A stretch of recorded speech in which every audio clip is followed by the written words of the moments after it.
நான் கரூரில் உயிரிழந்த 41 பேர் அது விபத்தில் அல்ல, சில வக்கர புத்தி படைத்தவர்களால் நடைபெற்ற படுகொலை அப்படின்னு நான் திடமா நம்புறேன். நெஞ்சில் குடியிருக்கும்னு சொல்லும் ஒரு கைத்தட்டு வரும், டக்குன்னு ஒரு ஆம்புலன்ஸ் வரும், உடனே வழி விடுங்க அந்த ஆம்புலன்ஸ் போயிடும். அடுத்து ஆரம்பிப்பாரு, இன்னொரு திரும்பி ஒரு ஆம்புலன்ஸ் கொடுக்க வரும், உடனே ஆம்புலன்ஸ் வழி விடுங்க பாரு. அப்ப அவருக்கே ஒரு புரியாத ஒரு விஷயத்தை அவரை அறியாமலே மைக்கில் பதிவு பண்ணிருப்பாரு. என்னன்னா, என்ன ஆம்புலன்ஸ்ல நம்ம கட்சி கொடி பறக்குது அப்படின்னு. நான் சொன்னதுக்கு பின்னால நீங்க வேணா அந்த வீடியோ எடுத்து பாருங்க. சார், இந்த ஊடகங்கள் என்ற பெயர்ல பல கிரிமினல் இருக்காங்க. வேற ஏதோ உள்நோக்கத்தோடு மக்களை குழப்புவதற்காக பேசுறேன். சிபிஐ விசாரணையில் உள்ள என்ன விசாரணை உங்களுக்கு எப்படி தெரியும்? ஆக எந்த சூழ்நிலையிலும் என் முன்னால் இருக்கிறவர் யாராக இருந்தாலும் எனக்கு எது என்று சரி என்று சொல்கிறதோ அதை தெளிவாக சொல்ல நான் தயங்குறதே கிடையாது.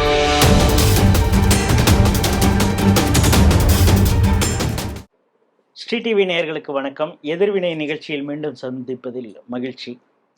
இன்னைக்கு மிக முக்கியமான ஆளுமையை சந்திக்க இருக்கிறோம். உங்களுக்கே ஆச்சரியமாக இருக்கும், நம்ம ஸ்ரீ டிவியில் இவரா அப்படின்னு நீங்கள் யோசிப்பீங்க. காங்கிரஸின் மூத்த தலைவர், மனசில் பட்டதை பளீர் அப்படின்னு பேசக்கூடிய ஒரு அரசியல்வாதி திரு திருச்சி வேலுச்சாமி அவர்களை தான் சந்திக்கிறோம். வணக்கம். வணக்கம். உங்கள்கிட்ட கேட்க வேண்டிய பல கேள்விகள் இருக்கு. அந்த கேள்விகளுக்கு காரணமே நீங்க தான் அப்படிங்கிறது தான் இதோடைய சிறப்பு. அப்ப கேள்வியின் நாயகன் கேள்வியின் நாயகனே நீங்க தான். இது எப்போ ஆரம்பிச்சது அப்படின்னு பார்த்தீங்கன்னா, இந்த கரூரில் ஒரு 41 பேர் உயிரிழக்கிறாங்க. அந்த சம்பவம் நடக்கும் பொழுதே இந்த தவறு யாருடையது அப்படிங்கிறது ஊடகங்களில் மிகப்பெரிய அளவு பேசுபொருளாக இருக்கும் பொழுது நீங்கள் ஆளும் தரப்பையும் குற்றம் சாட்டுறீங்க. ஆளும் தரப்பையும் அல்ல, ஆளும் தரப்பை தான் அப்படின்னு குறிப்பிட்டு நீங்கள் சொல்றீங்க. அப்படிங்கிற பொழுதே உங்களுடைய பார்வையே ஒரு வித்தியாசமாக, அதுவும் கூட்டணியில இருக்கக்கூடிய வார்த்தையை மாற்றி போடுங்கள். வித்தியாசமாக இல்ல, உன் வார்த்தையில் உண்மையாக பேசுறீங்க. அப்பொழுதே இந்த சர்ச்சை, இது காங்கிரஸ் எதை நோக்கி பயணப்பட இருக்கிறது அப்படிங்கறது அப்பயே ஒரு சமிங்கை வர ஆரம்பிச்சிருச்சு. சாதாரணமாக சத்தியமூர்த்தி பவன் எப்பவுமே ஒரு காலத்துல ரொம்ப பிஸியா இருக்கும். இவங்க என்ன செய்ய போறாங்க, அங்க என்ன நடக்குது, கட்சிக்குள்ளார பிரச்சனைங்கிறது வேணாலும், அடுத்தது கூட்டணி, இந்த விஷயங்களா. இப்ப மீண்டும் சத்தியமூர்த்தி ஒரே பரபரப்பா இருக்கு. என்ன காரணம்? நீங்க எப்பவுமே சத்தியமூர்த்தி பரபரப்பா இருக்கட்டீங்க. ஆனா நீங்க முதல்ல கேள்வி கேட்கிற போது சொன்னதுக்கு நான் விளக்கம் சொல்லேன்னா வேறு விதமாக பார்க்கிற பார்வையாளருக்கு தப்பா போகும். நான் கரூரில் உயிரிழந்த 41 பேர் அது விபத்தில் அல்ல, சில வக்கர புத்தி படைத்தவர்களால் நடைபெற்ற படுகொலை அப்படின்னு நான் திடமா நம்பினேன். அதுக்கு என்ன காரணம்? தயவு செய்து அருள் கூர்ந்து இதை பார்க்கிற புரிஞ்சு கொள்ளணும். குறிப்பாக இந்தியாவில், வடக்கு அந்த காலத்துல அடிமை இந்தியா நேரத்துல ஜெனரல் டயர் ஒருத்தனை போய் சுட்டான ஞாபகம் இருக்குல்ல? உத்தம் சிங். அந்த ஜெனரல் டயர் எங்க போய் யார சுட்டாரு?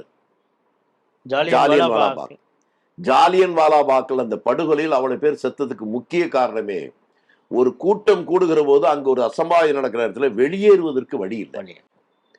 அதிலிருந்து கற்றுக்கொண்ட பாடம் என்பது காவல்துறையுடைய பால பாடமே. ஒரு பெரிய நிகழ்ச்சிக்கு அனுமதி தருகிற போது ஏதாவது ஒரு சூழ்நிலையில் ஒரு அசம்பாவிதம் ஏற்பட்டால் அங்கிருந்து மக்கள் வெளியேறுவதற்கான எக்ஸிட் இருக்கிறதா என்பதை பார்த்து தான் கொடுக்கணும். இது நம்பர் 1. இதுதான் பால பாடம். கரூர் இருக்கக்கூடிய காவல்துறை அதையே தவறாக செய்திருக்க. அந்த இடத்துல மக்கள் வெளியேறி போவதற்கான வழி இல்லை. இது நம்பர் 1. 2வது, அடுத்த நாள் கூட்டத்திற்கு முதல் நாள் மாலையில தான் அவங்க அனுமதியே கொடுத்தாங்க. சரி, அடுத்து நான் சொன்னதை நீங்கள் நிதானமா யோசித்து பார்த்தால்தான் பல உண்மைகள் புரியும். தமிழ்நாட்டில் எத்தனையோ மாநாடுகள் கூட நடந்திருக்கு. அந்த நிகழ்ச்சி ஆரம்பிக்கிறதுக்கு முன்னாலே ஒரு 15 ஆம்புலன்ஸ் 20 ஆம்புலன்ஸ் எங்கேயாவது எப்போதான் இருந்திருக்கா? பிரைவேட் ஆம்புலன்ஸ் இருந்துச்சு, இதே இங்க கொண்டு நிறுத்தியது யார்?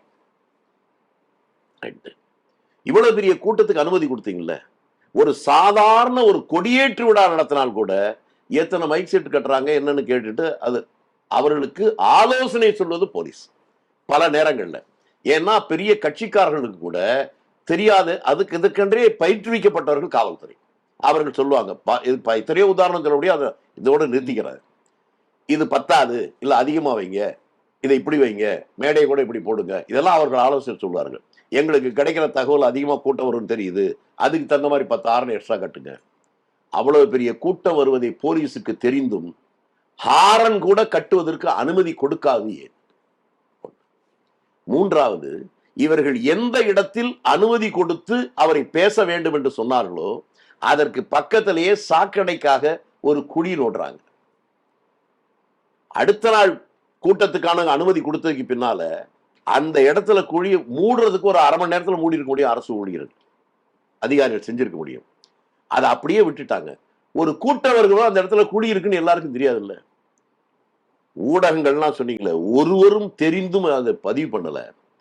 முதலில் உயிரிழந்தவர்கள் அந்த குழியில விழுந்தா இருந்தாங்க. அததான் நீங்க ஜாலியன் வாலாபாக் கூட சேர்த்து அங்க எப்படி கிணத்துல விழுந்தாங்களோ அதே மாதிரி அதேதான் நடந்துச்சு. அதுக்கப்புறம் இன்னொன்னு நுணுக்கமா ஒரு விஷயத்தை சொல்றேன். இப்ப திரும்பி அந்த வீடியோ எடுத்து போட்டு பாருங்க. விஜய் வர்றார், பேச ஆரம்பிக்கிறார். நெஞ்சில் குடியிருக்கும்னு சொல்லும் ஒரு கைத்தட்டு வரும், டக்குன்னு ஒரு ஆம்புலன்ஸ் வரும். உடனே வழி விடுங்க வழி விடுங்க பாரு, அந்த ஆம்புலன்ஸ் போயிடும். அடுத்து ஆரம்பிப்பார், இன்னொரு நிமிஷம் திரும்பி ஒரு ஆம்புலன்ஸ் குறுக்க வரும். உடனே ஆம்புலன்ஸ் வழி விடுங்க பாரு. அப்ப அவருக்கே ஒரு புரியாத ஒரு விஷயத்தை அவரை அறியாமலே மைக்கில் பதிவு பண்ணியிருப்பார். அது என்னன்னா, என்ன ஆம்புலன்ஸ்ல நம்ம கட்சி கொடி பறக்குது அப்படின்னு இருப்பார். நான் சொன்னதுக்கு பின்னால நீங்க வேணா அந்த வீடியோ எடுத்து பாருங்க இருக்கும். இது திட்டமிட்டே ஆம்புலன்ஸ்ல உள்ள விட்டது. சரி, அடுத்தது ஆம்புலன்ஸுடைய நோக்கம் என்ன? பாதிக்கப்பட்டவர்கள் யாராக இருந்தாலும் அவர்களை உயிரை காப்பாற்றுவதற்கு அருகில் இருக்கிற ஆஸ்பத்திரிக்கு போகணுங்கிறது. அரசு ஆம்புலன்ஸ் கூட 108 ஆம்புலன்ஸ் கூட நாங்க அரசாங்க ஆஸ்பத்திரிக்கு தான் போனேன்னா அதுவே தப்பு. இருந்தாலும் அதுல கூட ஒரு நியாயம் இருக்கு. தனியார் ஆம்புலன்ஸ் வந்தா பாருங்க, அவங்க கூட அந்த இடத்திலிருந்து மிக அருகிலேயே ஒரு பெரிய தனியார் மருத்துவமனை இருக்கு. யாரையுமே இங்க கூட்டு போற, எல்லாரையுமே அரசு மருத்துவமனை அங்கதான் கூட்டு போனான். ரைட், இவங்கெல்லாம் போய் சேர்றதுக்கு முன்னால அங்க இருக்க செந்தில் பாலாஜி எப்படி அங்க வந்தாப்ல? அதுக்கு அடுத்தது இன்னொன்னு, தமிழக அமைச்சர் ஒருவர் அந்த சம்பவம் நடந்து அரை மணி நேரத்துக்குள்ள திருச்சியில் இருந்து அங்கே எப்படி போனார்? சரி, இன்னொரு வேல்யூபிள் ஒரு கொஸ்டின் ஒன்று கேட்டேன், இன்று வரை அதுக்கு பதில் இல்லை. 41 பேர் படுகொலை நான் இன்னமும் சொல்லுவேன், உயிரிழந்தா கூட வச்சுக்கிறேங்க. இந்த கோரமான சம்பவம் நடக்கிற போது உடனே துணை முதல்வர் துபாயிலிருந்து வந்தாருங்க. ரைட், வந்தார், போனார், போட்டோ ஷூட் நடந்தது. அடுத்து சில மணி நேரத்திலேயே திரும்பவும் துபாய் போனார். இவ்வளவு பெரிய சோக நிகழ்ச்சி வந்து போட்டோ மட்டும் எடுத்துட்டு உடனே துபாய்க்கு எதற்காக போனார்? யாராவது சொல்ல முடியுமான்னு கேட்டேன். இன்று வரை பதில் இல்லை. நான் என்னை பொறுத்தவரையில அது இப்ப இந்த முதலே சொல்லிட்டேன், ஒரு பெரிய கூட்டம் கூடுவது என்பது அரசாங்கத்துக்கு தான். பாதுகாப்பு என்பது தனி மனிதர்கள் செய்ய முடியாது, செய்யவும் கூடாது. அரசாங்கம், குறிப்பாக காவல்துறையுடைய வேலை. அந்த காவல்துறை துவக்கத்திலிருந்தே பாதுகாப்பு தருவதற்கு பதிலாக செயற்கையாக ஒரு மோதலை உருவாக்குகின்ற சூழ்நிலையை உருவாக்கியது. அவர் பேசுகிற போது ஒருவர் காலணியை தூக்கி எறியலாம், வீடியோவே இருக்கு. இன்று வரை அவனை ஏன் பிடிக்கல? அவங்க என்ன சொல்றாங்கன்னா, பாதிக்கப்பட்டவர்களை அந்த அட்டென்ஷன் இவங்க பக்கம் திருப்பறதுக்காக ரசிகர்களே, அதாவது அவருடைய தொண்டர்களே தூக்கி போட்டாங்க. இப்பதான் நீங்க ரொம்ப சாமர்த்தியமா ஊப்பி மாதிரி பேசுறீங்க. நான் என்ன கேட்கிறேன், வீடியோல படம் இருக்குல்ல, தமிழ்நாடு போலீஸ் அவ்வளவு மோசமா? ஸ்காட்லாண்ட் யார்டு போலீஸ்க்கு இணையானது. உங்களுக்கு ஒண்ணு தெரியுமா? இதே சென்னையில உங்க வயசுக்கு தெரியுமா என்னமோ, நான் இளைஞனா இருக்கிற போதே சென்னையில தொடர்ந்து ஒரு கொள்ளை நடந்துச்சு, மாத்தி மாத்தி கொள்ளை நடந்துச்சு. யார் யாரோ தேடி பார்த்தாங்க, எந்த ஆதாரமும் கிடைக்கல. ஒரு சின்ன துண்டு பீடி, அதை பார்க்குது நம்ம போலீஸ்ல ஒரு ஆள், அது ஒரு வித்தியாசமா பட்டுச்சு. அதை எடுத்து பார்க்கலாம், அதுல லேபிள் கிடையாது, ஒரு சின்ன நூல்ல சுத்தி இருப்பாங்க ஒரு நேம். அந்த நூலை சுற்றி அதில் போட்டிருக்கிற முடிச்சு ஒரு வித்தியாசமா இருக்கு. இதை தவிர ஆதாரம் இல்லை. அதிலிருந்து கொஞ்சம் கொஞ்சமா கண்டுபிடிச்சு இந்த மாதிரி வித்தியாசமா முடிச்சு போடுறது கல்கட்டாவுக்கு பக்கத்தில் இருக்க ஒரு ஊர்ல பீடி சுற்றுறவங்க தான் செய்ய முடியும், போடுவாங்கிறத கண்டுபிடிச்சு அந்த ஊருக்கு போய் நினைச்சு பார்க்க முடியாத அளவுக்கு அந்த கொள்ளையர்களை பிடிச்சு வந்தாலும் நம்ம போலீஸ். உதாரணத்துக்காக மட்டும் ஒண்ணு சொல்றேன். இது மாதிரி பெரும் பெரும் சாதனைகள் செய்த அந்த போலீஸுக்கு வீடியோல ஒருத்தன் முகம் இருக்கு, அவனை இன்னைக்கு வரலும் கண்டுபிடிச்சு பிடிக்க முடியலன்னு அர்த்தம். இன்னைக்கு எங்க போயிட்டு இருக்குன்னா, சரி விடுங்க, அண்ணா நகர், அது அண்ணா யூனிவர்சிட்டி, எவ்வளவு மோசமான ஒரு கோர சம்பவம் நடந்துச்சு. ஞானசேகரன் அறிவாளி பிடிச்சாங்களா? இப்ப குண்டாஸ் போட்டு ஏன் ரிலீஸ் பண்ணாங்க? இதெல்லாம் சேர்த்து பார்த்தால் மட்டும்தான் எனக்கு ஏன் வருத்தம் வந்தது, ஏன் கோபம் வந்ததுன்னு தெரியும். இதெல்லாம் வந்ததுனால தான் நான் உடனடியா சம்பந்தப்பட்டவர்கள் அவர்களே சோர்ந்து போயிருந்தாலும் கூட இந்த உண்மையை வெளி உலகத்துக்கு கொண்டு வந்து நினைச்சேன். ஏன் அது வருது நீங்க சொன்னீங்கன்னு சில பேருக்கு வந்தாலும், ராஜீவ் காந்தி படுகொலை செய்யப்பட்ட போது உலகமே அதிர்ந்து கொண்ட நேரத்தில் ஒற்றை குரலாக சொன்னேன். நான் அதை பார்க்கிற திமுக காரர்களை சொல்கிறேன், நாடு முழுவதும் திமுக காரன் தான் கொலை செஞ்சான்னு சொன்ன போது, திமுக காரனுடைய வீடுகள் கடைகள் எல்லாம் அடித்து நொறுக்கிய போது, அவர்களே என்ன செய்வது என்று தெரியாமல் தவித்த நேரத்தில் முதல் குரல், எனக்கு விவரம் தெரிந்த நாளிலிருந்து நான் திமுக எதிர்க்கிறவன் தான். ஆனால் அந்த திமுகவிற்கு சம்பந்தம் இல்லாத இந்த படுகொலையில் அவர்களை சம்பந்தப்படுத்தி பேசுவது அரசியல் அயோக்கியத்தனம். நான் பேசினேன். இன்னும் அவங்களுக்கு தெரியணும்னா அதற்கு அப்புறமா முரசொலியில அவங்க தலைவர் கருணாநிதியோட கடிதத்துல என் பெயரை சொல்லியே இந்த உண்மையை என்ற தம்பி சொல்லியிருக்கிறார். அவெல்லாம் சொல்லியிருக்கிறார். ஆக எந்த சூழ்நிலையும் அரசியலை அரசியலாக பார்ப்பேன், நியாயத்தை நியாயமாக பார்ப்பேன். திமுகவை எதிர்க்கிற போது கூட அவ்வளவு பெரிய படுகொலையை சம்பந்தப்படுத்தி அவர்களை காண செய்ய உலகமே நினைத்த போது அவர்கள் இதை செய்யவில்லை, செய்யாத குற்றத்தை பழி போட்டு அவர்களை அடிக்க நினைப்பது அரசியல் அயோக்கியத்தனம் பேசணும்னா அதே உணர்வோடு தான் இப்போதும் சொல்லுகிறேன். இந்த சம்பவம் செயற்கையாக உருவாக்கப்பட்டது. இதுதான் என்னுடைய வழக்கம். இப்ப என்னன்னா, வரும் 12ஆம் தேதி சிபிஐ சம்மன் விஜயை ஆஜராய சொல்லி கொடுத்துருக்காங்க. இப்போ அவங்களுக்காக பேசக்கூடிய ஊடகங்களும், அதாவது திமுகவுக்கு ஆதரவாக பேசக்கூடிய ஊடகங்களே ஏற்கனவே ஆதவ் அர்ஜுனா இவங்கெல்லாம், இந்த மாவட்ட தலைவர் இவங்கெல்லாம், புசி ஆனந்த் இவங்கெல்லாம் போய் கேட்டப்பே சில கேள்விகளுக்கு, சிபிஐ கேட்ட கேள்விகளுக்கு ஒழுங்கா பதில் சொல்ல, அநேகமாக விஜயையும் கேட்கும் பொழுது, ஸ்க்ரூ பண்ணும் பொழுது, இவர்கள் எந்த விசாரணை வேண்டும் என்று கேட்டார்களோ சிபிஐயிடமே இவர் சிக்கப் போகிறார் அப்படிங்கிறது மாதிரிலாம் பேசுறாங்க. இப்ப நீங்க அத்தன்டிக்கா பல விஷயங்களை சொல்றீங்க.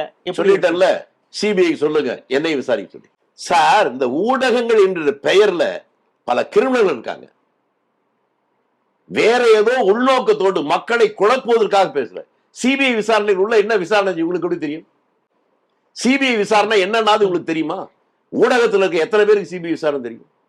நம்ம லோக்கல்ல இருக்க போலீஸ் ஸ்டேஷன் கூட அடிப்பான் உதப்பான், சிபிஐல தொடவே மாட்டான். உங்களுக்கு தெரியுமா?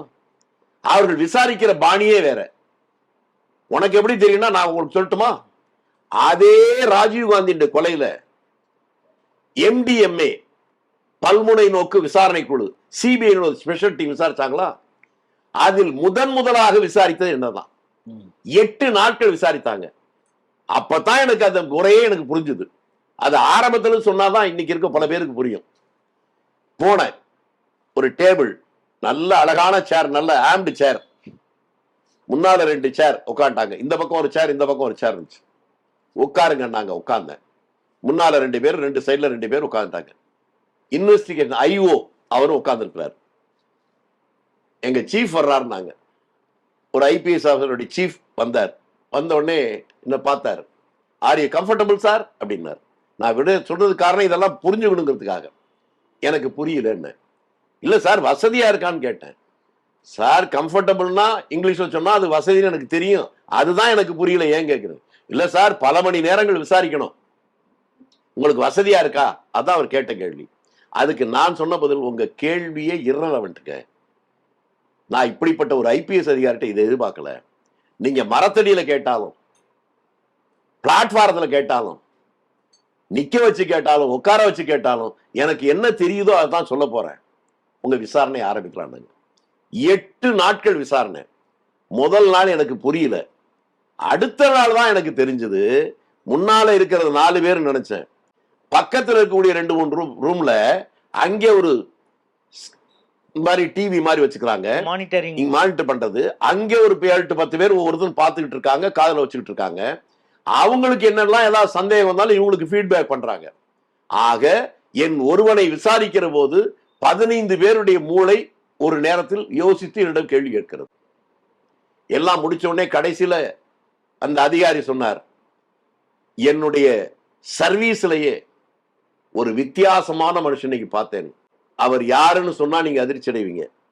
அந்த விசாரணையிலேயே நான் காங்கிரஸ் தலைவராக இருந்த வாழப்பாடி ராமமூர்த்தியும் மீதும் எனக்கு சந்தேகம் இருக்கிறது என்பதை பதிவு பண்ணிக்கிறேன். இப்ப பார்த்துக்கலாம்.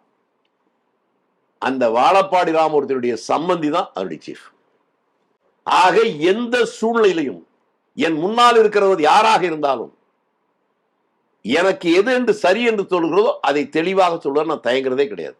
அந்த அடிப்படையில் திடமாக தெளிவாக இது செயற்கையாக உருவாக்கப்பட்ட ஒரு படுகொலை என்பதை இப்போதும் சொல்றேன்.